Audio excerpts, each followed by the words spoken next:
কিরে তোরা কই মোমবাতি হারিকেন কেরাসিন চেরাগ এগুলা নিয়ে রেডি থাকো ঠিক আছে দেখো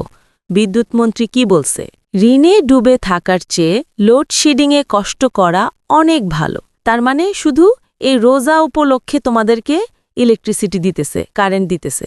রোজাও শেষ শান্তিও শেষ ঠিক আছে এরপরে শুরু হয়ে যাইব 1 ঘন্টা 2 ঘন্টার জন্য শুধু কারেন্ট আসবে ঠিক আছে এরকম পরিস্থিতি বিদ্যুতের অবস্থা এমন খারাপ হয়ে যাবে দেখবা একদম লেখে রাখো এটা গত 18 মাসে 400-র উপরে কলকারখানা বন্ধ আছিল গার্মেন্টস বন্ধ আছিল এগুলা ইলেকট্রিসিটি ইউজ করে নেই এই কারণে এখন বিদ্যুৎ পাইতেছ যখন এগুলা ওয়ার্ক করা শুরু করব প্রোডাকশন শুরু হইব কারণ তো নতুন বিদ্যুৎ কিনার যে ক্ষমতা এটা তো নাই কোষাগারেও টাকা পয়সা নাই এবার দেখবা জামাতের উচিত এখন শুধু বৈশা বৈশা নফল নামাজ পড়া যে আমরা ক্ষমতায় আইছি না ভালো হইছি দেখবা কয়েক মাসের ভিতরে কিভাবে আন্দোলন শুরু হয়ে যায় কারণ বিদ্যুৎ নাই পানি নাই গ্যাস নাই সব নাই